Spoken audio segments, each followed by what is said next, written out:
दोस्तों, अजीजों, Jesus link के सुनने वालों, अल्फ्रेड गेल अपनी न्यूयॉर्क से आज की सच्ची और अच्छी बातों के साथ आपके सामने हाजिर है और सलाम अर्ज करता है। आज का शो मेरा है 458 458 और शो का टॉपिक है एक तलख हकीकत।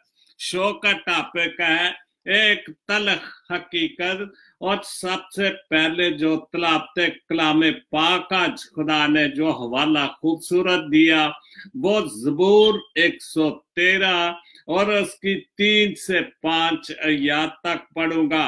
ज़बूर 113 3 से 5 आयत तक। तो यूं लिखा है, खुदावन का नाम मुबारक हो। ये तो हर वक्त हमने कहते ही रहना चाहिए, खुदा का शुक्र करते रहना चाहिए और खुदावन के नाम को मुबारक कहते रहना चाहिए। खुदावन का नाम मुबारक हो। आफ्ताब के तुलू से गुरूब तक खुदावन के नाम की हमदो। क्या बात है, बहुत खूबसूरत है। आफ्ताब के गुरूब से गुरूब तक खुदावन के नाम का हमदो। खुदावन सब कौमों पर बुलंदो बाला है। खुदावन सब कौमों पर बुलंदो बाला है। उसका जलाल आसमान से बरतर है। खुदावन हमारे खुदा की मानद कौन है जो आल में बाला पर तख्त नशीन है। खुदावन हमारे खुदा की मानद कौन है जो आल में बाला पर तख्त नशीन है। खुदावन के पाक कलाम के पढ़े और सुने जाने पर खुदावन बड़ी बरकत बख्शे।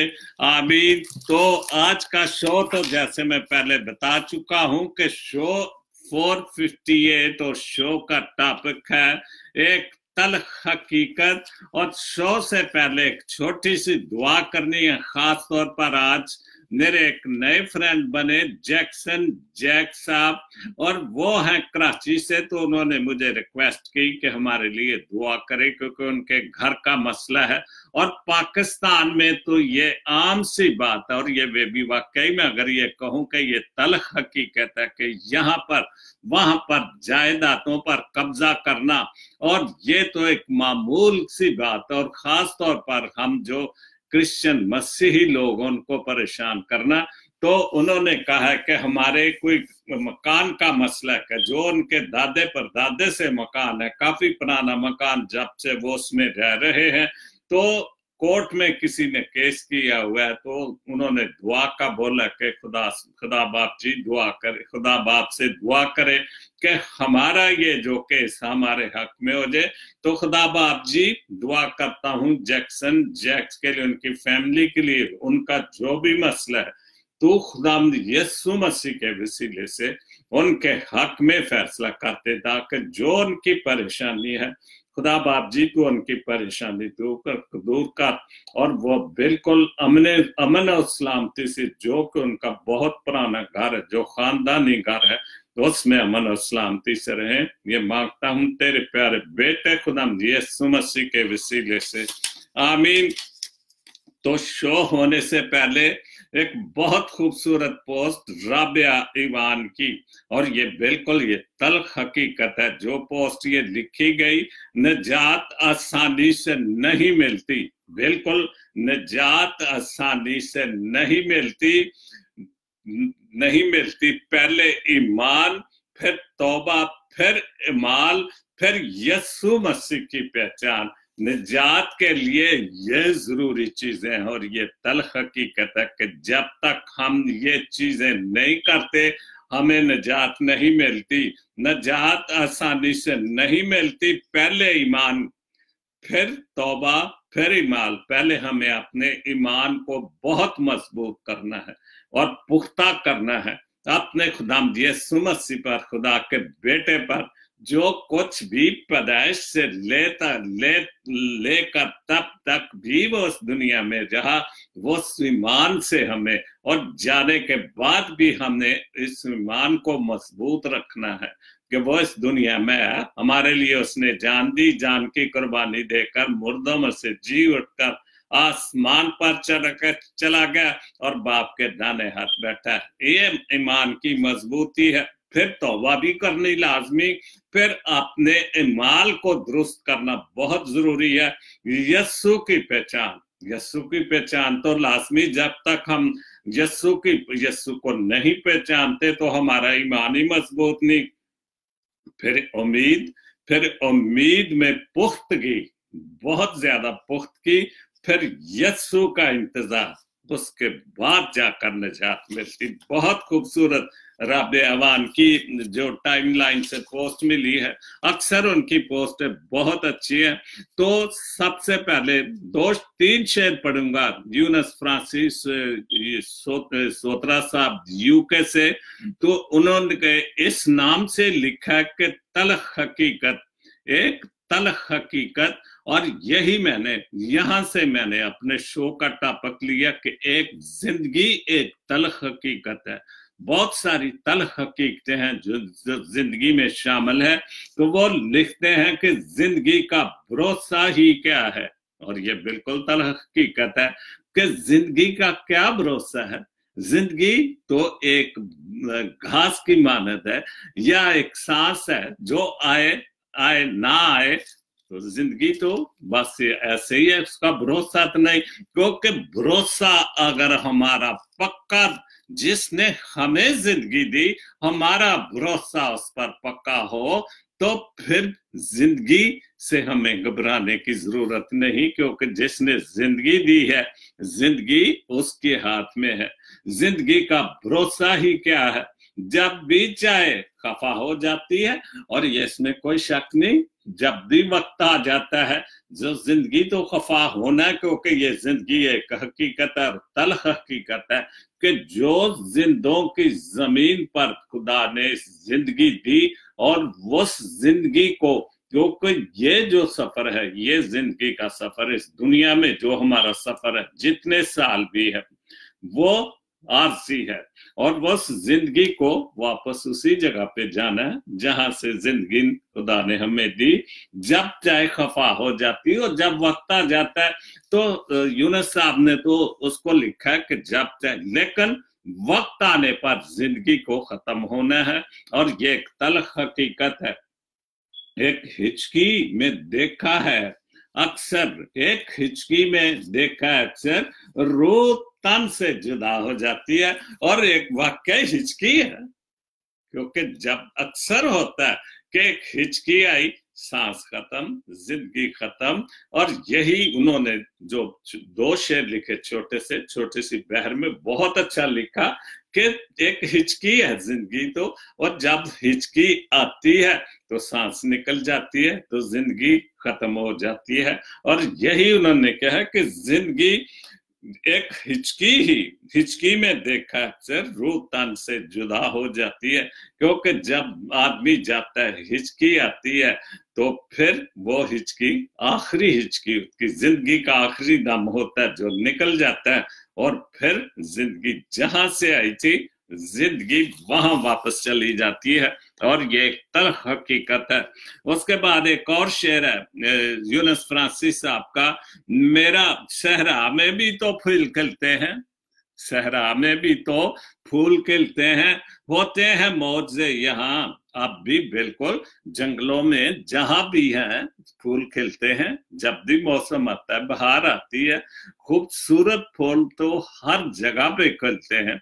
तो जाहिर है कि वो खुदा की ये खूबसूरती है, जमीन को खूबसूरती बख्शी हुई है खुदा ने, कि जब बहार आती है, जब भी उन पर वक्त आता है पौधों पर, तो फूल और कलियां, जो भी किस किस्म के फूल जंगलों में हो या घरों में हो, वो निकलते हैं, होते हैं मौजे। और अगर जंगलों में फूल खिलते हैं, तो जहां पर दुनिया आबाद है, जहां पर जिस जगह पर भी दुनिया आबाद है, उस दुनिया में आज भी मौजे होते हैं। ये जरूरी नहीं कि जब खुदा यीशु मसीह था तो मौजे होते थे, लेकिन मौजे तो उसके जाने के बाद भी होते हैं। अगर हम पूरे ईमान से, पूरे भरोसे से उसके सामने जाएं, हर चीज को हम पूरे तरीके से उससे मांगे, और हमारा ईमान में जरा जो खुदा यीशु मसीह ने जो वो मिसाल दी है कि राई के दाने जितना भी ईमान हो तो वो मौजा हमारे साथ हो सकता है, और मौजे होते हैं। ये जरूरी नहीं कि हम इंसान मुर्दों को जिंदा करें, लेकिन अगर हम देखें छोटे छोटे मौजे हमारी जिंदगी में होते रहते हैं, और ये हमारी ईमान की मजबूती के लिए बहुत जरूरी है। और ईमान मजबूत होगा, अमाल मजबूत होकर, जैसे राबिया की अभी मैंने पोस्ट पढ़ी थी, तो फिर निजात भी हमें मिलेगी और हमारी जिंदगी में खूबसूरत मौत से खुदा जरूर जाहिर करेगा। उसके बाद लफ्ज जिंदा रहते हैं। एक तरफ मोहब्बत, एक तरफ गुर्बत की जिंदगी का वो असासा है, एक तरफ एक सारी यक तरफा मोहब्बत गुर्बत की जिंदगी का वो असासा है, जैसे छिन जाने के खौफ से वो कभी जाहिर नहीं करता। और ये बिल्कुल भी गुर्बत, जो गरीब आदमी है, मोहब्बत तो किसी से भी हो सकती है, चाहे को गरीब है चाहे को अमीर है। बहुत सारी मसाले दुनिया में भरी पड़ी हैं कि जहां गरीब जो कोई अमीर की, कोई बादशाह की, या नवाब की बेटी, या कितने भी अमीर की बेटी, वो गरीब से दिल लगा लेती है। या दूसरे लफ्जों में जो इस पोस्ट का मतलब है वो है कि गरीब जो है गुर्बत की वजह से वो अपनी मोहब्बत को जाहिर नहीं करता। अगर हम कहते हैं जी खामोश मोहब्बत, तो वो चूंकि गरीब आदमी है, वो किसी सामने वाला कोई अमीर है या अमीर की बेटी है, चूंकि मैं दुनियावी मोहब्बत की बात करूंगा, तो वो जाहिर नहीं करना चाहता कि अगर मैं इसको दिल में मोहब्बत करूंगा, तो अगर मैं इसको जहर कर दूंगा तो शायद वो मेरे लिए मुश्किल भी हो जाए। कि अमीर की बेटी है तो वो क्या कहेगी, तू एक गरीब आदमी हो तो आज ये तूने सोच कैसे लिया कि मुझसे तू मोहब्बत करे। तो इसलिए वो एक तरफा मोहब्बत ही रहती है, और वो उस मोहब्बत को जाहिर नहीं करता कि वो कहीं मोहब्बत जो दिल में करता है या उसकी इज्जत दिल में करता है, तो वो उसकी इज्जत या उसकी मोहब्बत जो उसके दिल में है वो कहीं छिन ना जाए। इसलिए वो खामोशी से ही डर की और खौफ की वजह से मोहब्बत करता है। उर्दू मेरी दोस्त की एक बहुत अच्छी पोस्ट है, अगर मेरे साथ कोई बुरा करे तो मैं इससे बहुत अच्छा इंतकाम लेता हूं। और ये इंतकाम बहुत अच्छा है जो इस पोस्ट में लिखा है, और ऐसा इंतकाम होना चाहिए, क्योंकि अगर आपके साथ कोई बुरा करते हैं, तो अगर आप उसके साथ भी बुराई करते हैं, तो फिर वो इंतकाम तो नहीं, वो तो एक किस्म का मुकाबला हो गया। इसलिए जो भी आपके साथ बुरा करे, बुरा करके चला भी जाता है, आपकी आंखों से भी हो जल जाता, लेकिन उसके लिए फिर भी अच्छाई की दुआ करें, अच्छी दुआ करें कि कोई बात नहीं, वो उसकी नीयत या उसकी जबिल्लत है, या जो भी उसको खुदा ने जैसा दिल और दिमाग दिया उस लिहाज से वो उसने किया, तो उसका सबसे बड़ा इंतकाम यह है कि मैं इसको इसके हाल पर छोड़ देता हूं। और ये बहुत बड़ा इंतकाम है कि आप जो भी है, जैसा भी है, जिस हाल में भी है, आपने उसके साथ भलाई कर दी, उसने आपके साथ किया, उसको भूल जाएं और उसको उसके हाल पर छोड़ दें। सबसे अच्छा इंतकाम खामोशी, सबसे अच्छा इंतकाम खामोशी और किनारा कशी है, और बिल्कुल बहुत बड़ा इंतकाम है। और उस शख्स के साथ से इससे बुरा क्या होगा, जो भी जिसके साथ, जिसने हमारे साथ, मेरे साथ, या आपका बुराई, तो ये तो इंसानियत की जिबिल्लत है कि वो बुराई करने से बाज नहीं आता, क्योंकि शैतान भी अपने काम जो है वो जारी रखे हुए है।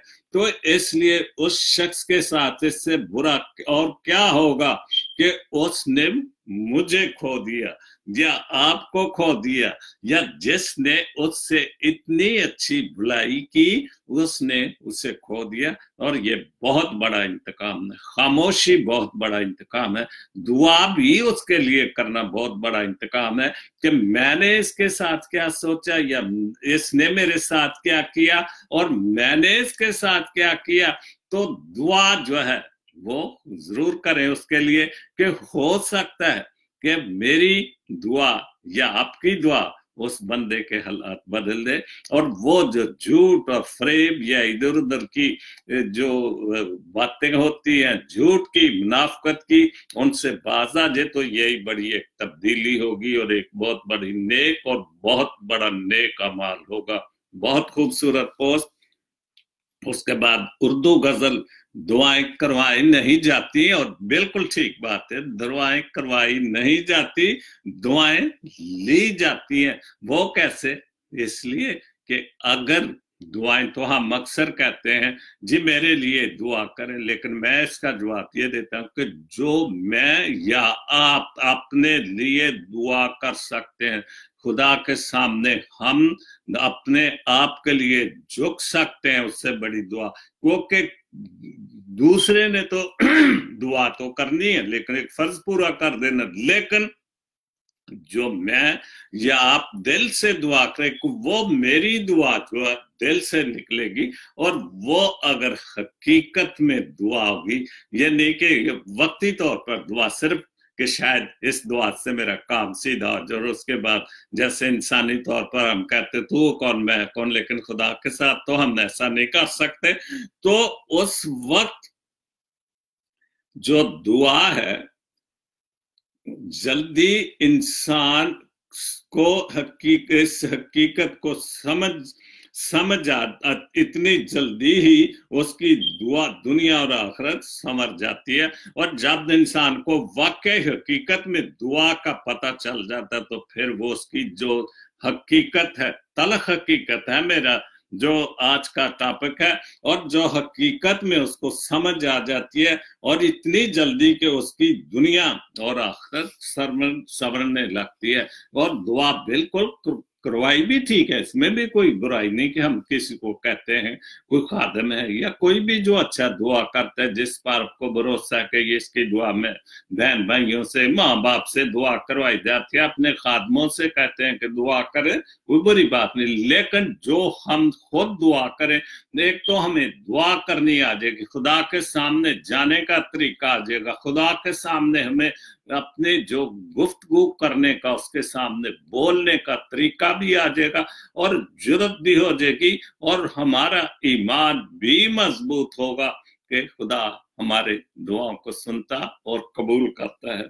आमीन। बहुत खूबसूरत पोस्ट अर्नेस्ट निहाल, उन्होंने लिखा है फकीर की भूख सिर्फ उसकी जान खा लेती है, और ये 100% सच्ची पोस्ट है। और ये मैं कहूंगा कि ये हमारे पाकिस्तान की पोस्ट है, क्योंकि ये पोस्ट भी उस बंदे ने लिखी है जिसने पाकिस्तान का ख्याल पेश किया था, इल्लामा इकबाल, जो शायर मशरक और शायर पाकिस्तान भी उसको कहा जाता है। उसकी ये पोस्ट है कि फकीर की पोस्ट भूख सिर्फ उसकी जान खा लेती है।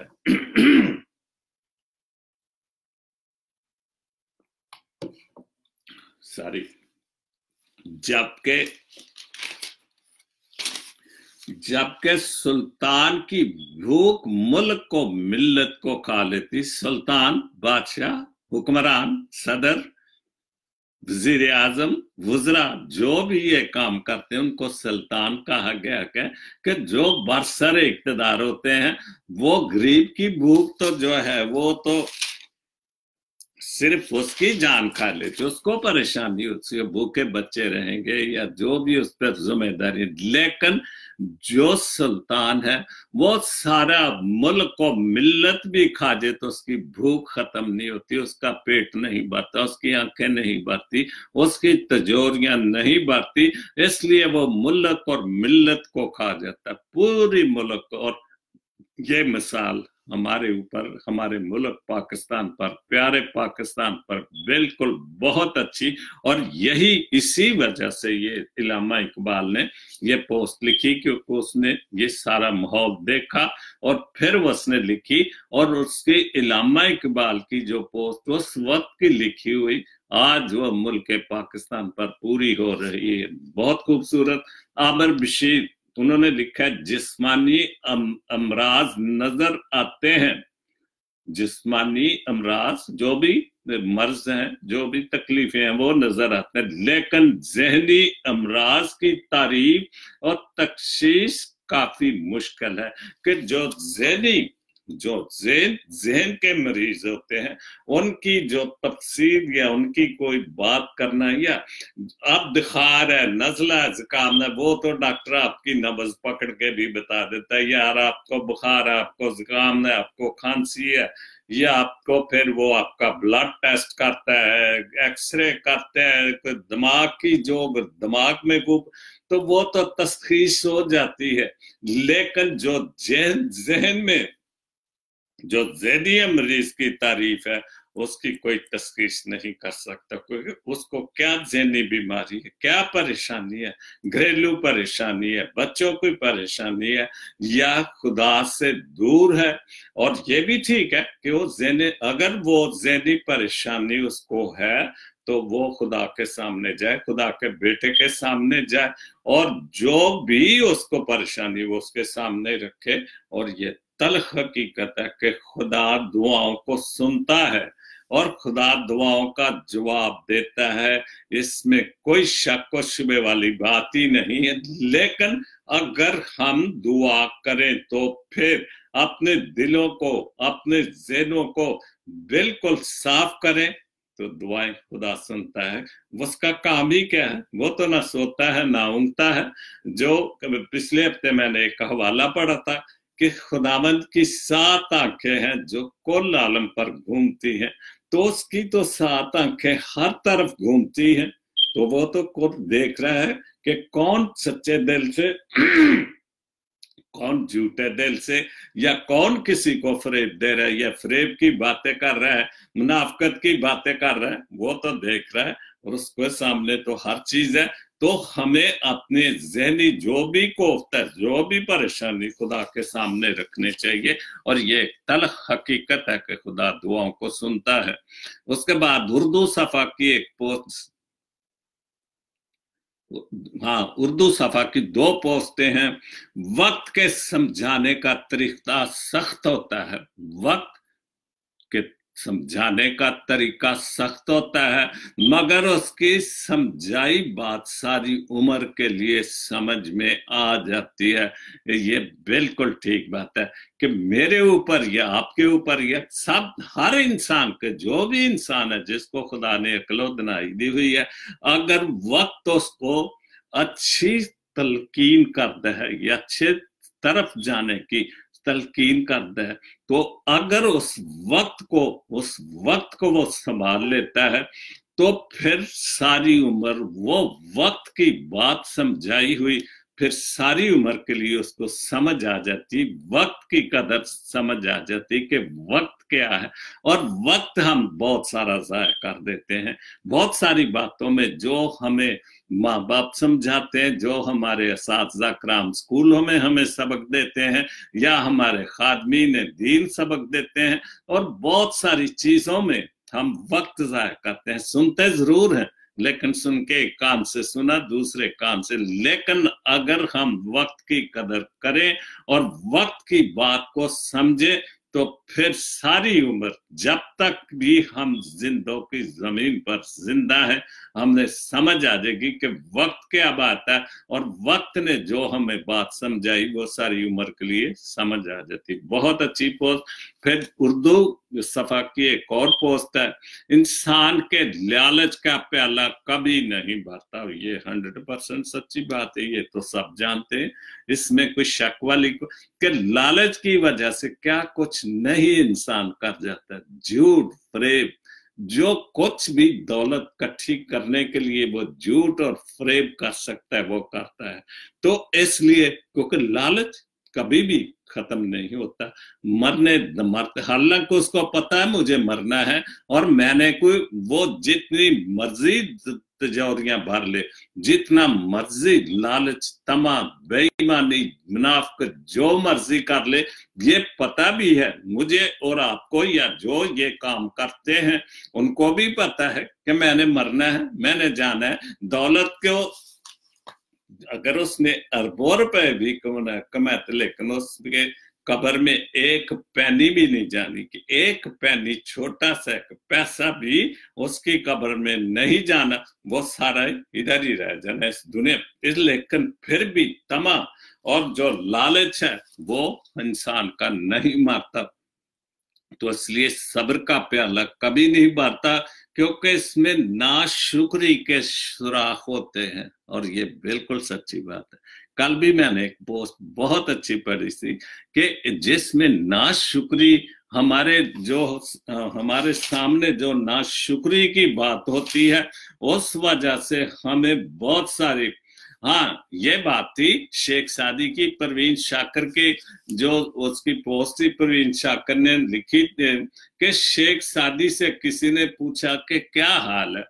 शेख साहब ने जवाब दिया, अल्लाह की नेमतें खा खा कर मेरे दांत टूट गए हैं, लेकिन जुबान फिर भी नाशुक्री से बात नहीं आती। क्या बात है, बहुत खूबसूरत हो कि हमारी खुदा की इतनी नेमतें कि बचपन से लेकर जवानी फिर बुढ़ापे तक, जब तक भी हम जिंदा रहते उसकी नेमतें खाती है, हमारे मुंह थक जाता है, लेकिन हमारे जुबान से शुक्रिया के या शुक्रगुजारी के लफ्ज फिर भी नहीं निकलते।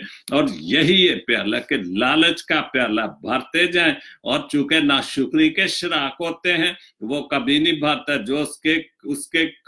जो उससे कभी भरने नहीं देता, क्योंकि लालच का प्याला होता है, शुक्रगुजारी उसमें नहीं होती। लालच, तमा जो है वो जितना चाहता है इकट्ठा कर ले, लेकिन क्या फायदा उसका, क्योंकि साथ तो कुछ नहीं जाना। हम सब जो गरीब गुरबाल सिर्फ दो वक्त की भी रोटी मिलते हैं और हम शुक्र करते हैं, खूब मजे से सोते, खूब मजे से सोकर सुबह उठते हैं, खुशी से उठते हैं, और सेहत और तंदुरुस्ती भी देता है। चूंकि तमा नहीं, लालच नहीं, रोटी, और जो हमारी मसीहों की दुआ क्या है, हमारे बाप तू जो आसमान पर है, हम ये पढ़ते रहते हैं और खुदा का शुक्र कर दो, क्योंकि इसमें लालच का कोई प्याला नहीं है। उसके बाद यूनस फ्रांसिस सोतरा साहब के बहुत अच्छे चांदा शार, किसे बताऊं कि क्या हूं मैं, किसे बताऊं कि क्या हूं मैं, जैसा था वैसा ही हूं मैं। हम जितना मर्जी, ये भी एक तल्ख हकीकत है कि जो मर्जी कर ले, जो मेरी किस्मत में है, जो हकीकत है, जो कुछ मेरी किस्मत में, जैसा हूं वैसा हूं। और ये तजर्बे की बात है, मैंने अपनी जिंदगी में इतना कुछ देखा, लेकिन जैसा हूं आज तक वैसा हूं, क्योंकि ना शुक्रगुजारी बहुत बड़ी कि बचपन जवानी से लेकर बुढ़ापे की तरफ गामजन हूं, और जैसा था वैसा हूं, और ये खुदा की नेमत है। हम इस बात पर शुक्र करें कि, और मैं अगर इससे बढ़ने की कोशिश करूंगा तो जब उसकी मर्जी नहीं है, जब मेरी किस्मत में जो कुछ है जिंदगी में जैसा है वो है, और मैं वैसा ही हूं, और वैसा ही वक्त आएगा तो जाऊंगा। लेकिन खुदा का शुक्र है कि उसने फिर भी मुझे और आपको बहुत बहुत खूबसूरत हाल में रखा हुआ है। सच कह देता हूं मुंह पर, ये बड़ी बात है कि सच कह देना किसी के मुंह पर बहुत बड़ी बात है, और हमने ये इतनी जरूरत है ही नहीं, और इसी वजह से बहुत सारे प्रॉब्लम पैदा होते हैं। हम झूठ को सुनकर नारे मारते हैं, खुश होते हैं, और बहुत मजाक उड़ाते हैं किसी के लिए कि कोई झूठ उसके लिए भूला जाए। सच कह देना कह देता हूं मुंह पर और बस खुद ही दुश्मन अपना हूं। और ये बिल्कुल जो बहुत ज्यादा सच बोलता है अपना ही दुश्मन होता है। और मेरा शो भी यही है कि सच्ची और अच्छी बातें, कि मेरे शो में झूठ की बातें नहीं होती, सच्चाई की बातें होती, खुदा के पाक कलाम की बातें होती, सच बोलने की बातें होती, सच्ची पोस्टों की बातें होती हैं। तो जाहिर है कि जो सच बोलता है उसके साथ तो खुदा होता है और उसका भरोसा भी खुदा पर होता है। और अगर हम सब अपनी जिंदगियों में अपने बच्चों को सच बोलना सिखा दे तो बहुत सारी जो कबाहतें, बहुत सारी जो मुश्किलात हैं, बहुत सारी जो हम एक दूसरे से दूरियां इख्तियार कर चुके हैं, वो सारा कुछ खत्म हो सकता है। क्योंकि जो एक आदमी सच बोलने से वो अपना भी दुश्मन और लोग भी उसके दुश्मन हो जाते हैं। तो फिर अगर हम सभी सच बोलना शुरू कर दें तो फिर मोहब्बत बढ़ेगा ही ना। फिर खुदा की बातें ही होंगी, खुदा के कलाम की बातें होंगी। उसके बाद खामोशी अच्छी लगती है, खामोशी अच्छी लगती है। अब आवाजों से डरता हूं। और जाहिर है कि जब बंदा सच बोल बोल के तंग आ जाता है और कोई सुनता नहीं, फिर उसको खामोशी अच्छी, वो अपने अपने ही खामोश हो जाता है कि कोई फायदा नहीं कुछ बोलने का, कुछ इतना कुछ करने का, जो मर्जी कर ले। जो वो बात है कि जब मैं ना मानू वाली बात है तो फिर आखिर में इंसान तंग आकर बैठ जाता है, खामोश हो जाता है कि बस अपने हाल में मस्त हो जाता है और खुदा से राब्ता रखता है। तो ये दुनियादारी है। और इस दुनियादारी से अभी तक नहीं कोई ऐसी बात नजर आ रही कि हम कब इस ऐसी दुनियादारी से निकल भी सकते। चूंकि हमने जब से भी होश संभाली झूठ मुनाफिकत की बातें सुनी, घरों से भी, बाहर से भी, गली मोहल्लों से भी झूठ की और मुनाफिकत की बातें सुनते आ रहे। और आगे तकसीम दर तकसीम, क्योंकि विरासत वाली बात हो जाती, चूंकि ये एक विरसे वाली बात है कि हमारे मुल्क में, हमारे खानदानों में ये बात एक विरासत की तरह शामिल हो चुकी है। झूठ की, मुनाफिकत की, एक दूसरे की बुराई की, हसद की, और किसी को अच्छा ना समझना, सच वाले बंदे को बहुत बुरा समझना, और यही एक बुराई है बहुत बड़ी। उसके बाद इसका शायद घमान नहीं है, इसका शायद घमान नहीं है, अब तक उस पर मरता हूं मैं। और ये शायद उसको ये पता ही नहीं है कि मैं उसको, ये पता ही नहीं है, गुमान नहीं है, उसको पता नहीं है, उसके ज़हन में भी नहीं है कि मैं उसको कितना प्यार करता हूँ। कई बार ऐसा होता है कि दोस्त हबाब छोड़ जाते हैं लेकिन वो ज़हन में रहते हैं। अगर मेरे ज़हन में किसी की इज्जत है, किसी की प्यार है, तो वो ज़हन से नहीं जाता। और ये तल्ख हकीकत है कि अगर आप वाकई किसी से सच्चा प्यार करते हैं तो वो आपके ज़हन से नहीं जा सकता। वो भले आपको छोड़ दे, आपको बेइज्जती करके जो मर्जी करके छोड़ दे, लेकिन अगर ये तल्ख हकीकत है कि वो उसके ज़हन से प्यार नहीं जाता। अगर हम, जैसे हम इंसान को अपने दिलों और दिमागों पर बसा लेते हैं, अगर हम अपने खुदावंद यीशु मसीह खुदा के बेटे को पक्का अपने दिलों में रखे तो हमें ये दुनियावी परेशानियां, बहुत सारी मुश्किलें जो सामना करना पड़ता है, ये ना हो। और ये तल्ख हकीकत है कि हमने खुदा बाप और खुदा बेटे और रूह पाक को हर वक्त अपने साथ शामिल हाल करें तो बहुत सारी कबाहतें, बहुत सारी मुश्किलातें, बहुत सारा जो प्यार, जो मोहब्बत जो था वो खत्म हो गया। लेकिन उसके साथ साथ चूंकि खुदा बाप की मोहब्बत की सच्ची और अच्छी बातें हैं, हम उन पर अमल नहीं करते, हम झूठ और मुनाफिकत की बातों पर अमल करते हैं। उसके बाद आखिरी शेर है उनका, मुझसे सब इसलिए है नाला, मुझसे सब इसलिए है नाला, कुछ सोचें ऐसे रखता है, मैं कुछ ऐसी सोचें रखता हूं और मेरी सोचें तो रोज आपके सामने जाहिर होती कि मैं क्या सोचता हूं, मेरी सोच में क्या है। मेरी सोच में अच्छी और सच्ची बातें हैं और मेरी सोच से ये सच्ची और अच्छी बातें निकलती हैं। नाला तो मैं हूं, क्योंकि नाला कोई भी है, आपका माँ बाप वो भी नाला हो जाते हैं आखिरी वक्त में कि मैंने इस पर इतनी मेहनत की, मैंने इसको इतनी तालीम और तरबियत दी और मुझे क्या मिला। लेकिन वो नाला जरूर होता है, लेकिन उसके लिए दुआ नहीं छोड़ता। चूंकि मैं भी कुछ ऐसे, हर माँ बाप का बच्चे क्यों निकल जाते हैं, इसलिए कि थोड़े माँ बाप तल्ख होते हैं हर बात पर टोकना या समझाना, और लेकिन बच्चे इन बातों से नाला हो जाते हैं, या बहन भाई इनसे नाला हो जाते हैं, या दोस्त अहबाब जो बहुत करीब होते हैं आप उनको थोड़ा सा समझा देते हैं कि यार ऐसे ना करो, तो वो गुस्से हो जाता है, बुरा समझता है, और फिर वो आपसे दूर हो जाता है। बहुत खूबसूरत सोतरा सा।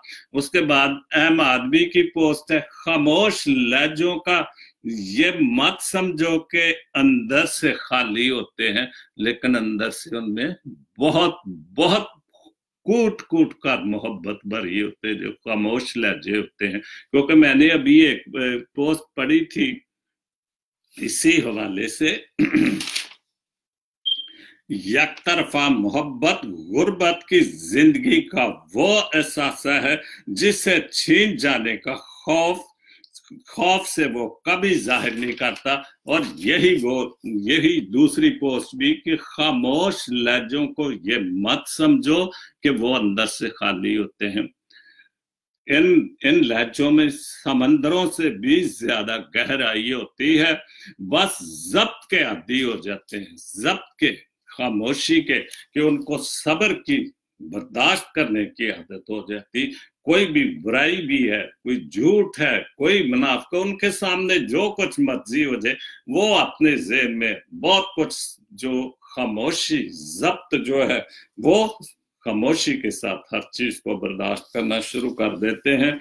और जो जब्त कर दे, जो बर्दाश्त कर दे, जो ये सारी चीजें सहजे, फिर उनके सब्र से डरना चाहिए, बिल्कुल, फिर उनके सब्र से डरना, क्योंकि सब्र करने वाला अपना मामला अल्लाह के हाथ में दे देता है। क्योंकि फिर वो उसका लगाव या उसकी लगन या उसके हर काम खुदा के सामने होती है, तो फिर उसको उसके जो आह से भी, जिसे कहते हैं कि किसी की आह ना लगे, फिर उसकी आह से भी बचना चाहिए कि ये खामोश, जब भी खामोशी अगर टूटेगी तो वो अच्छा नहीं होगा। लेकिन खामोश लहजों को ऐसे नहीं समझना चाहिए कि वो खाली है या वो बेवकूफ है या उनमें अकल आम इंसान से अगर मैं कहूं कि ज्यादा होती, क्योंकि वो सब्र, बर्दाश्त, हर चीज को सोच के रख, लेकिन जब बोलेंगे अच्छा और सच्चा और खूबसूरत बोलेंगे। बहुत अच्छी पोस्ट। उसके बाद सलीम खोखर की एक छोटी सी पोस्ट है, हक और हकीकत को तलाश करना पड़ता है। ये बात भी खूबसूरत है कि हक को तल्ख हकीकत है ये भी, और यही मेरा शो है कि तल्ख हकीकत, क्योंकि हकीकतें सारी तल्ख होती हैं, लेकिन हम उस तल्ख हकीकत को समझते नहीं, हम जानते नहीं हैं। हक और हकीकत को तलाश करना पड़ता है, अफवाहें तो घर बैठे पहुंच जाती हैं। क्या बात है, सही बात है कि हमारी जो, मैं अगर कहूं कि 80% या 75% हमारे इर्द गिर्द जो है वो अफवाहें होती हैं, और अफवाहें तो पहुंच जाती है। मैंने कही, मैंने दूसरी को बात कही, तीसरी को बात भी, तो अगर बात इतनी है तो जब आखिर तक पहुंचती तो वो इतनी बड़ी बात बन जाती है। या मुझे याद है, मैं हैदराबाद में था, वैसे काफी प्रोग्राम यूथों के होते रहते, तो एक लाइन में लड़के खड़े कर दिए गए और एक माचिस की तीली दे दी उसको, भाई उसको एक मैसेज दे दिया, भाई यही मैसेज है कि यार अल्फ्रेड गिल बहुत अच्छा बंदा है, अच्छे काम करता, अच्छी और सच्ची बातें शो करता है। तो वो तीली आगे पास होती गई। अगर वो 10-12 लड़कों की लाइन थी, तो जब आखिरी बंदे के पास वो माचिस की तीली पहुंचे, तो मैसेज जो था, जिस बंदे ने वो मैसेज दिया था, वो मैसेज 100% उल्ट हो चुका था। और यही वजह कि हम बात को, छोटी सी बात को बढ़ाकर आगे बताते हैं, वो गलत फहमियां और जो मुनाफिकत की बातें, झूठ की बातें, वो आगे बढ़ती चले जाती हैं, और यही जो हमारी इंसानियत में बहुत सारे प्रॉब्लम पैदा करती। जरीम मनवर चक नंबर 133 16 अमृत नगर से 2 बहन भाई हैं, साहिल मुनीर और उसकी छोटी बहन जरी मुनीर, और मैं इसके खानदान को जानता हूँ। जट लोग थे लेकिन बच्चे बहुत पढ़ लिखे और नाम के नामवर शायर हैं दोनों, जरी मुनव्वर और अमृत नगर साहिल मुनीर, चक नंबर 133 अमृत नगर, मेरे गांव से, जहां की मैं मिट्टी हूं। लेकिन बहुत नाम फेसबुक पर बहुत जगहों पर साहिल मुनीर की तो किताबें भी हैं, और अभी मेरे ख्याल मेरी छोटी बहन ने भी कोई किताब लिखी है, कभी जिल्लत कभी रसवाई नहीं देखी। क्या बात है, बहुत खूबसूरत लिखा है।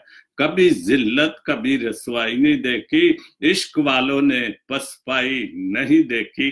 और वाकई जो हकीकत में प्यार करते हैं वो कभी भी अपने आप की शिकस्त जो है वो नहीं मानते, नहीं।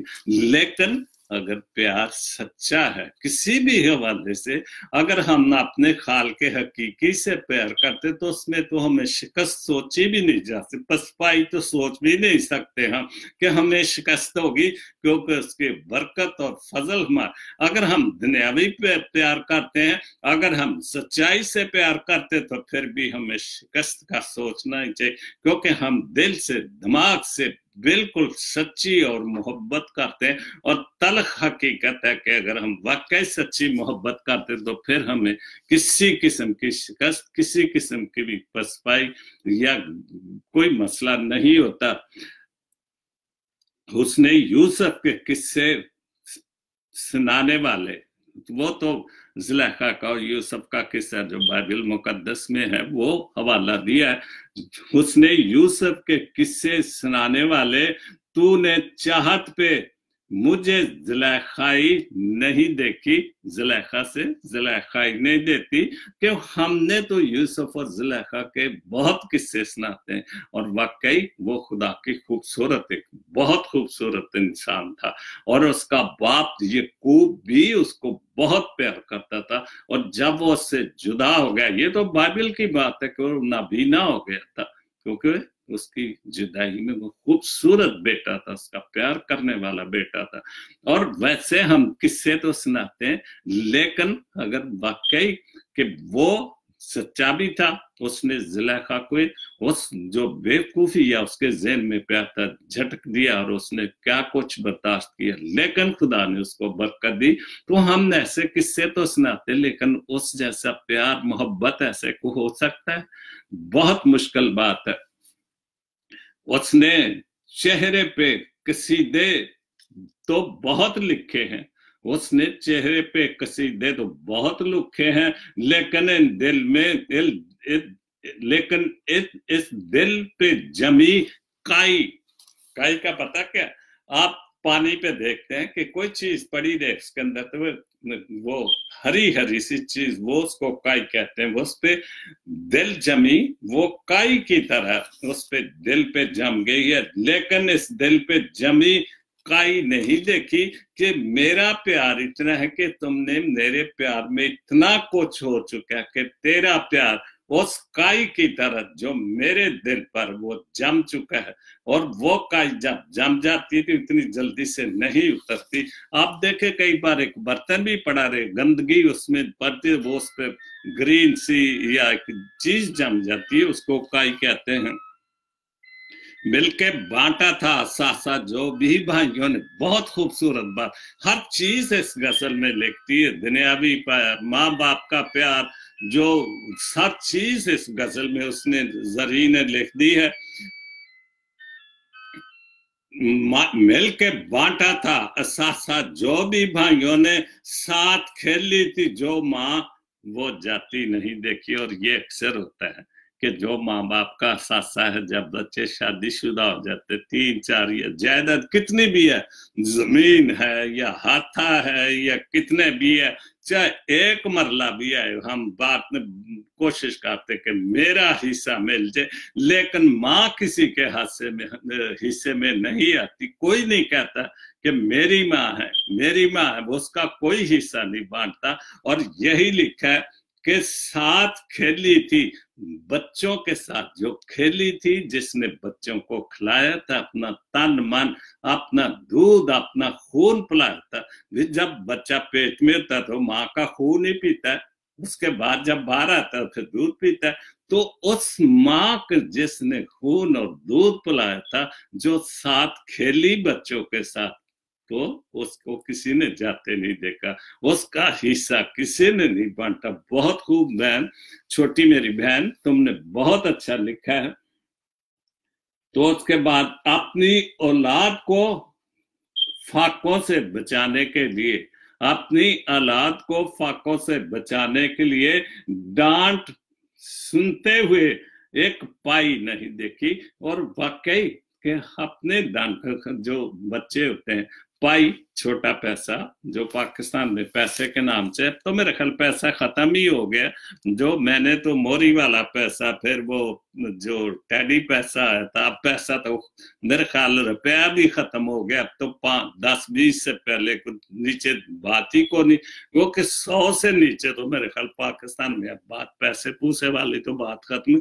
लेकिन एक पैसे के लिए, टेडी पैसे के लिए, मोरी वाले पैसे के लिए डांट सुननी पड़ती, चूंकि गुर्बत और मामला आपके पास इतना है। लेकिन वो इतनी ही बड़ी बात होती थी उनको, फिर भी वो 2 वक्त की स्कूल का खर्चा, किताबों कापियों का खर्चा फिर भी देते थे।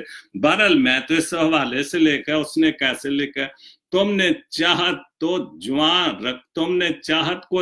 रखा है इन आंखों में, तुमने चाहत को जुआ रखा है इन आंखों में, मुझ में दम तोड़ती तन्हाई नहीं देखी। बहुत खूबसूरत। अर्श, अपनी खुश फहमी में खुश हूं, अभी तक मैंने खर्चे से उसकी शनाशाई नहीं देखी। प्यार दौलत है, मगर मैंने उस दौलत को हल्फिया कहती हूँ। प्यार दौलत है, लेकिन मैं उस दौलत को हल्फिया कहती हूँ कि मैंने उस प्यार की एक पाई नहीं देखी। बहुत अच्छा आखिरी शेर है कि प्यार दौलत है, इसमें कोई शक नहीं कि प्यार दौलत है। प्यार जैसा दौलत तो है ही कोई। जो दुनियावी दौलत है वो तो खर्च हो जाती, बड़े करोड़ों हो, अरबों हो, लाखों हो, हजारों हो, लेकिन जो प्यार की दौलत, जो हकीकी प्यार की दौलत, वो तो खर्च नहीं। लेकिन जरी मुनव्वर करी के खल्फिया कहती हूँ कि मैंने प्यार की, जो मैं प्यार करती हूँ, मैंने वो तुझ में एक मोरी वाला पैसा या एक टेडी पैसा या एक पैनी जितना प्यार मैंने तो मैंने ही देखा। बहुत खूबसूरत बोल। उसके बाद अरीना गिल कनाडा में है, उन्होंने लिखा, घर का सिर्फ नाम आसान है, घर कहना आसान है लेकिन घर बसाना ये मकसद है इस पोस्ट का, कि घर का नाम आसान है मगर बसते बसते बड़ा वक्त लग जाता है। बहुत सी बातों पर सब्र करना पड़ता है, बहुत सी बातों को नजरअंदाज करना पड़ता है। सब्र, तहम्मुल, बर्दाश्त और समझौते घर बसाते हैं। और ये बिल्कुल ठीक बात है, घर ऐसे नहीं बसता था। जब तक दोनों मियां बीवी जो गाड़ी के 2 पहिए हैं वो पहिए बराबर ना चले और बराबर मेहनत ना करे, घर में बरकत नहीं आती। और इस बरकत को पाने के लिए, खुदा के इस घर को बसाने के लिए, खुदा को भी उस घर में बसाना पड़ता, फिर घर जाके बसते। आखिरी दुआ है टीना विलियम की, और यही आज के शो की आखिरी दुआ मैं करूंगा। सुबह टीना विलियम इटली में है। मसीह खुदावन से दुआ है कि आपकी जिंदगी का हर दिन खुशगवार गुजरे, सुबह खुदावन सारी खुशगवार गुजरे, और मसीह खुदावन आपके कामकाज और खाने पीने पर बरकत दे। बिल्कुल ठीक बात, खुदा आप सबको ये सारी बरकतें दे, ये हमारी और परेशानियों से बचाए, हमारी जो हर बीमारी, हर परेशानी से बचाए। आपकी जिंदगी का एक एक लम्हा मसीह खुदावन के कलाम के मुताबिक गुजरे, और आपकी जिंदगी में मसीह खुदावन का रूह काम करे। हमने, और ये तल हकीकत है कि अगर हम वाकई सच्ची और अच्छी दिल से खुदा के सामने दुआ करते हैं तो हमारी दुआ सुनी जाती। तो आज का शो मेरा जो तल्ख हकीकत है, और तल्ख हकीकतें ही मैंने, खुदा का शुक्र है कि जिस शो का भी टॉपिक रखता हूँ वो ऑटोमेटिकली सारी पोस्टें फेसबुक पे आती जाती है और मेरे शो पे। और आज का शो तल्ख हकीकत है कि जो भी बातें सच्ची और अच्छी जिंदगी के हवाले से, खुदावंद यीशु मसीह के हवाले से, हम अगर तल्ख हकीकत अगर हम उसके पास जाएं, अपने जो भी परेशानी है जो भी है तो वो सुनता है, कबूल करता है, और हमें कभी मायूसी नहीं होने चाहिए। अपने दिल से बोगस, हसद, जो भी इधर उधर की बातें निकाले और खुदा के सामने सब जाए। जो भी दुनियावी परेशानियां हम खुद भी पैदा करते हैं, तो क्यों हम ऐसी परेशानियां पैदा करते हैं जिससे कि कोई मसला पैदा हो। क्योंकि जैसे लिखा है फ्रांसिस सोत्रा ने, सच कह देता हूं मुंह पर ही, और बस खुद को ही दुश्मन समझता। तो खुदा करे कि हम सब सच बोलें और सच बोलने वाले को भी बुरा ना करें, खुदा करे, क्योंकि सच, खुदा पाक कलाम से बड़ी सच तो कोई सच्चाई है नहीं। अगर हम उसकी सच्ची और अच्छी बातें और खुदा की बातें को सुने और कबूल करें, अमल करें, तो हमारी जिंदगी से सारी झूठ की बातें निकल सकती है। और ये तल्ख हकीकत है। खुदा आप सबको बड़ी बरकत दे। God bless Pakistan, God bless Jesus link TV. आमीन।